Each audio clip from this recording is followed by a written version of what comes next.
اس دور جدید کے بے شمار گناہ ہو گئے ہیں، اور ایسے گناہ ہو گئے ہیں کہ جس کی وجہ سے آدمی کے ایمان کی قوت، اس کی روحانیت، اس کی نورانیت اتنی کمزور پڑ جاتی ہے۔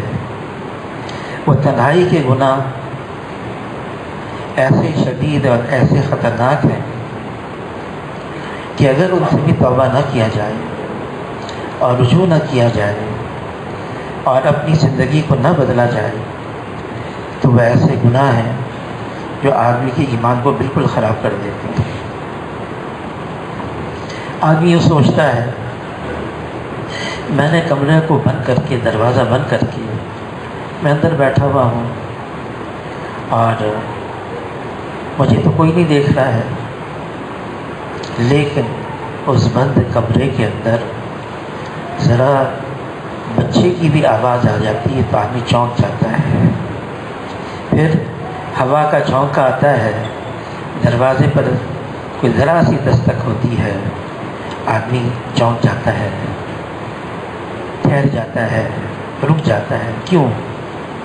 رسوائی کا ڈر، پتہ نہ چل جائے۔ اپنے خفیہ ہم نے گروپ بنا لیے ہیں اور ہم سمجھتے ہیں اور لوگوں کو پتہ نہیں ہے۔ اللہ تعالیٰ کلام پاک میں فرما رہے ہیں حشر کے میدان میں ہم لوگوں کے منہوں پر مہر لگا دیں گے، پھر اس کے بدن کے اعضاء گواہی دیں گے، اس کا ہاتھ، اس کے پاؤں۔ ہم یوں سمجھ رہے ہیں کہ میں جو دیکھ رہا ہوں یہ نامہ اعمال میں محفوظ کیے جا رہے ہیں۔ جو کچھ ہم دیکھ رہے ہیں ہم اپنے ہاتھ سے، وہ ایک کلک ایسی ہوتی ہے کہ آدمی کہاں سے کہاں پہنچ جاتا ہے۔ ہمارے باپ دادا نے بھی کبھی ایسی چیزیں دیکھی نہیں اور بغیر دیکھے ہوئے اللہ کو پیارا ہو گیا، لیکن ہم ایسی چیزوں میں مبتلا ہو گئے ہیں۔ ایک مولوی صاحب آئے، کافی دیر تک مجھ سے بات کرتے رہے، فرمانے لگے اس کی طرف آپ لوگوں کو متوجہ کریں، ہم اس کی ایک چیزیں، گندی چیزیں چھوڑ دیں جس سے ہمارے ذہن آلودہ ہو جاتے ہیں، ہمارے جذبات خراب ہو جاتے ہیں، ہمارے خیالات ناپاک ہو جاتے ہیں۔ ان چیزوں کو ہمیں چھوڑنا ہوگا، کیونکہ یہ تنہائی کے گناہ ایسے ہیں آدمی کے لالے پڑ جاتے ہیں۔ حضور صلی اللہ علیہ وسلم نے وہ تعلیمات ہمیں بتائی ہیں جس کے ذریعے سے ہم اللہ کی طرف متوجہ رہیں۔ رجوع الی اللہ، اللہ کی طرف متوجہ رہنا، ہر اس چیز سے اپنے آپ کو بچا کے رکھیں جو میرے اور اللہ کے درمیان حائل ہو جائے۔ مجھے اللہ سے ہٹا دیں، اللہ کے تعلق سے ہٹا دیں۔ ہر اس چیز سے بچنا ہے، اپنے آپ کو بچانا ہے۔ صرف بچانا نہیں بلکہ اوروں کو بھی بچانا ہے، خود بچنا ہے، اوروں کو بھی بچانا ہے۔ حضور صلی اللہ علیہ وسلم کی دعاؤں میں ایک دعا ہے، اے اللہ میرا باطن میرے ظاہر سے اچھا کر دے۔ ہم ظاہری اعتبار سے مسجد میں آتے ہیں، نماز پڑھتے ہیں، قرآن کی تلاوت بھی کرتے ہیں، ہم بہت سے اعمال بھی کرتے ہیں ظاہری اعتبار سے، لیکن کیا واقعی ہمارا باطن بھی ایسا ہے؟ کیا میرے دل کے اندر میری کیفیت ایسی ہے، گندگی سے پاک اور صاف ہوں میں؟ اگر ایسا نہیں ہے ہمیں اس رخ پر بھی محنت کرنی ہوگی۔ بہت سارے باطنی گناہ ایسے ہیں، باطنی گناہ جس کی وجہ سے آدمی بہت ساری خیروں سے محروم ہو جاتا ہے۔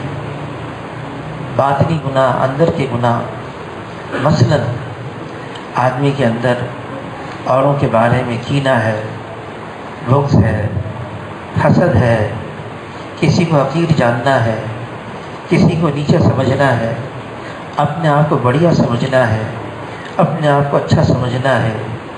یہ بہت سارے باطنی گناہ ہیں۔ فرمایا جس کا مفہوم ہے، بہت سارے ایسے مواقع آتے ہیں جب اللہ کی رحمت بارش کی طرح برستی ہے اور بہانے بہانے سے اپنے بندوں کی مغفرت کی جاتی ہے، لیکن بعض گناہ ایسے ہیں، باطنی گناہ ایسے ہیں، جب رحمت کی بارش برس رہی ہے وہ بھی ان سے دور ہو جاتی ہے۔ وہ باطنی گناہ کیا ہے؟ دل میں کینہ رکھا ہے، دل میں حسد ہے، کسی کے خلاف جذبات ہیں، یہ اللہ کو بالکل ناپسند ہے۔ حضور صلی اللہ علیہ وسلم کی تعلیمات میں یہ ہے، ہمارا دل صاف ہو۔ حضور صلی اللہ علیہ وسلم نے خبر کی، مجلس لگی ہوئی ہے، دیکھو ایک صاحب یہاں سے داخل ہوں گے، مسجد کے راستے سے داخل ہوں گے اور وہ جنتی ہے۔ تھوڑی دیر میں دیکھا ایک صاحب وضو کا پانی ان کی داڑھی سے ٹپک رہا ہے اور ان کی جوتے، ان کی چپلیں بائیں ہاتھ میں ہیں۔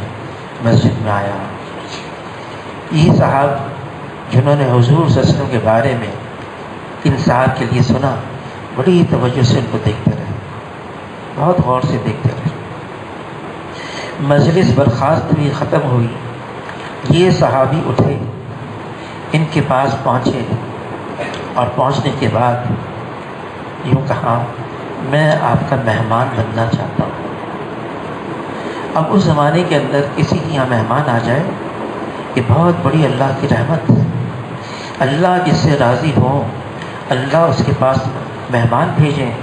صحابہ کرام انتظار کرتے تھے، کسی کے یہاں مہمان آتا ہے، وہ اپنے مقدر کا رزق لے کر آتا ہے اور جب جاتا ہے گھر والوں کے سارے گناہوں کو ساتھ لے کر چلا جاتا ہے۔ کا ضرور مہمان بنے،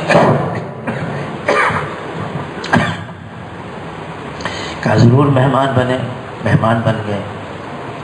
ایک دن، 2 دن، 3 دن، یہ صحابی فرمانے لگے، بات یہ ہے میں آپ کا مہمان اس لیے بنا تھا، میں نے اللہ کے رسول سے آپ کے بارے میں سنا، آپ جنتی ہیں، مجھے شوق ہوا، ایک جذبہ پیدا ہوا، وہ کون سا عمل آپ کے اندر ہے میں دیکھوں جو میرے اندر نہیں ہے، کہ اللہ کے رسول آپ کے بارے میں فرما رہے ہیں ہم جنتی ہیں، تاکہ وہ عمل میں بھی کر لوں، میں بھی جنتی بن جاؤں۔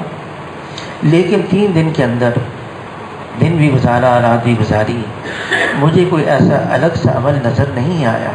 آپ کرتے ہیں میں نہیں کرتا، جو کرتے ہیں آپ وہ میں بھی کرتا ہوں، آپ ہی مجھے بتا دیں۔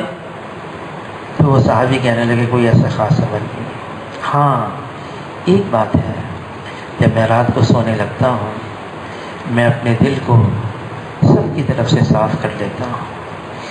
تو یہ صحابی کہنے لگے واللہ یہی وہ عمل ہے کہ اللہ کے رسول نے کہ آپ کے بارے میں فرمایا آپ جنتی ہیں، اپنا دل ہر ایک کی طرف سے صاف رکھے، یہ وہ عمل ہے جس سے آدمی جنت میں پہنچ جاتا ہے۔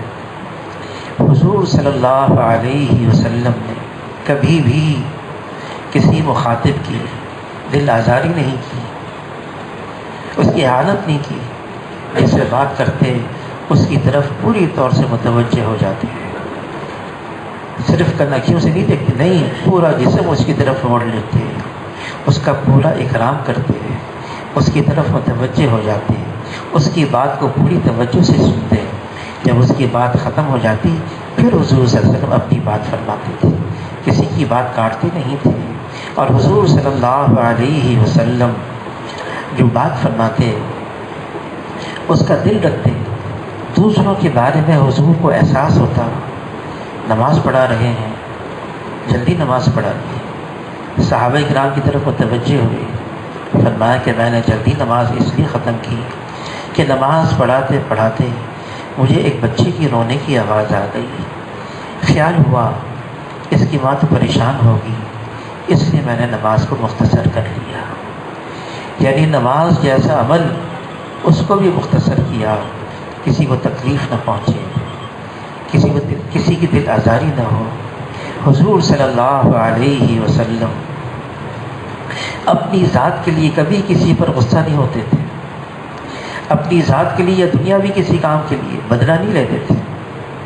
ہاں کوئی امر حق کی مخالفت کر لے، امر حق کی مخالفت پھر تو حضور صلی اللہ علیہ وسلم جب تک امر حق کو غالب نہ کر دیں چین سے نہیں بیٹھتے تھے، لیکن اپنی ذات کے لیے کبھی نہیں، کبھی اپنے دنیاوی کسی کام کے لیے نہیں۔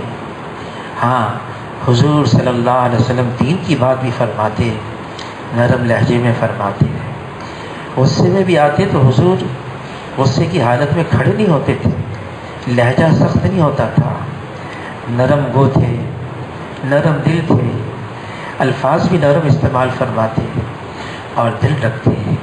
اللہ تعالیٰ موسیٰ علیہ السلام کو، ہارون علیہ السلام کو فرعون کے پاس بھیج رہے ہیں اور یہ فرما رہے ہیں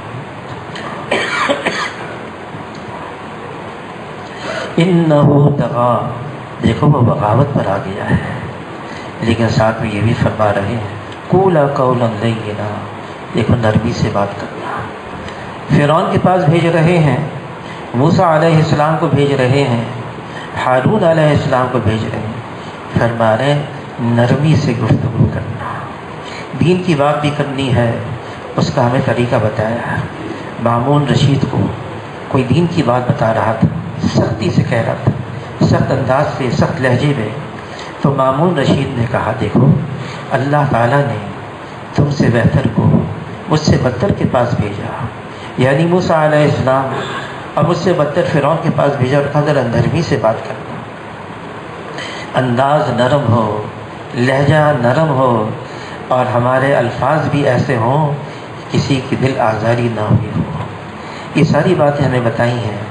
آج امت کے اندر جو سب سے کمی واقع ہوئی ہے معاشرے میں، وہ طبیعت کے خلاف، مزاج کے خلاف ناگواری آئے اور وہ برداشت نہیں ہوتا، عدم برداشت، یہ آج معاشرے کے اندر عام ہو گیا ہے۔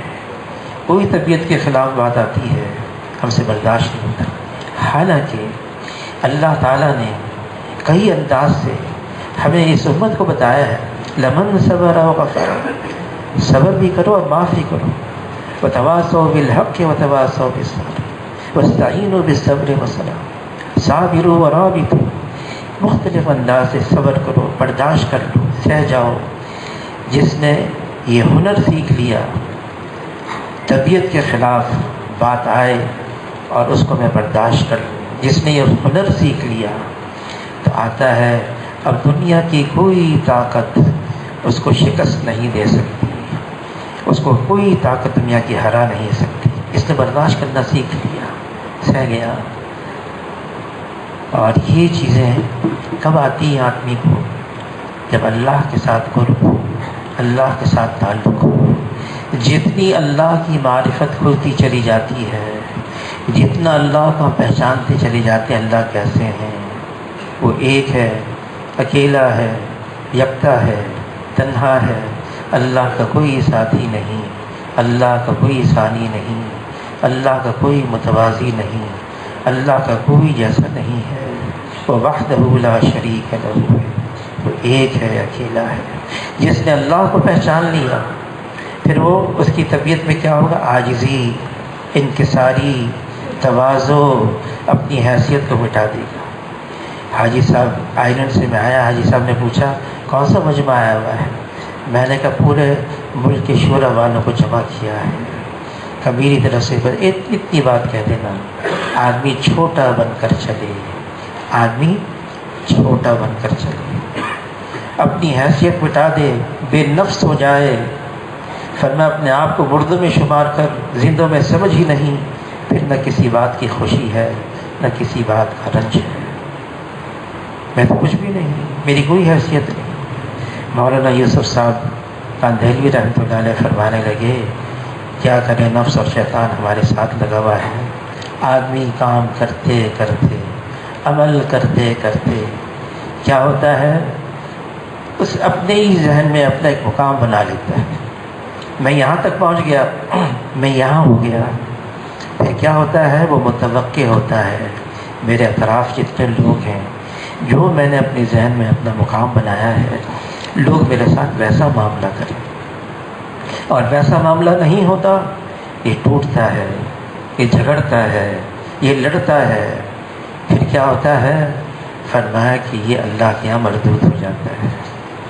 حاجی مہاجر امداد اللہ مکی رحمۃ اللہ علیہ فرماتے ہیں اتفاق کی بنیاد تواضع، انکساری، اپنی حیثیت کو مٹانا ہے، اور افتراق کی بنیاد، آپس میں لڑائی جھگڑے کی بنیاد وہ تکبر ہے، بڑائی ہے، اپنے آپ کو سمجھنا ہے۔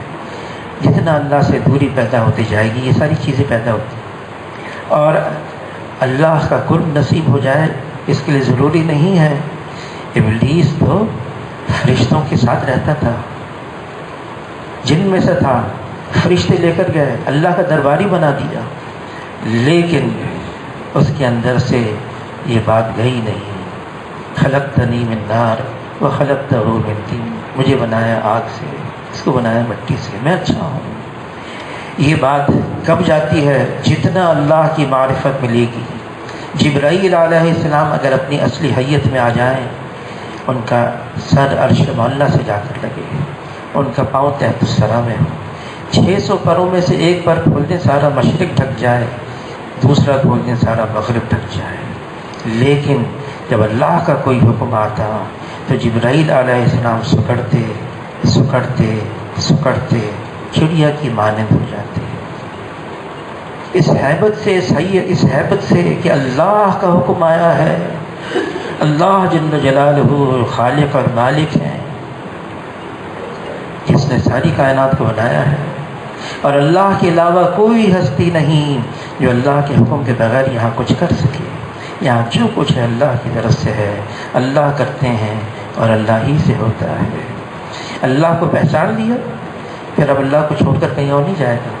جس دل میں صرف اللہ سے امید ہوتی ہے، جس دل میں صرف اللہ کا خوف ہوتا ہے، وہ دل مطمئن رہتا ہے، اور جس دل میں اللہ کے علاوہ سے امید ہوتی ہے، جس دل میں اللہ کے علاوہ کا خوف ہوتا ہے، یہ دل ہمیشہ پریشان رہتا ہے، ہمیشہ۔ دلوں کا اطمینان صرف اللہ کے ذکر میں ہے۔ الا بذکر اللہ تطمئن القلوب، خبردار، دلوں کا اطمینان یہ صرف اللہ کے ذکر اور تعلق میں ہے۔ اللہ کے ساتھ تعلق ہے، حالات کتنے کیوں نہ آ جائیں، یہ سب اللہ کا غیر ہے، اور جو اللہ کا غیر ہے اللہ کے بغیر کچھ کر نہیں سکتا ہے۔ والقدر خیرہ وشرہ من اللہ تعالی، ہر چیز اللہ کی طرف سے، اللہ کی طرف متوجہ ہو جانا، اور رجوع الی اللہ، استغفار کریں، اپنی طرف سے بھی کریں اور ساری امت کی طرف سے بھی ہم استغفار کریں، ساری امت کی طرف سے۔ ہم سارے ایک ہی کشتی کے سوار ہیں، اس امت کا معاملہ اللہ نے اجتماعی رکھا ہے۔ اگر فجی کے اندر کوئی مسلمان ہے گناہ کرتا ہے، اس کے اثرات ساری امت پہ پڑتے ہیں۔ چلی کے اندر مسلمان ہے گناہ کرتا ہے، اس کے اثرات ساری امت پر پڑتے ہیں۔ ہم خود بھی استغفار کریں اور ساری امت کی طرف سے بھی استغفار کریں۔ اللہ تعالیٰ ہم سب کو قبول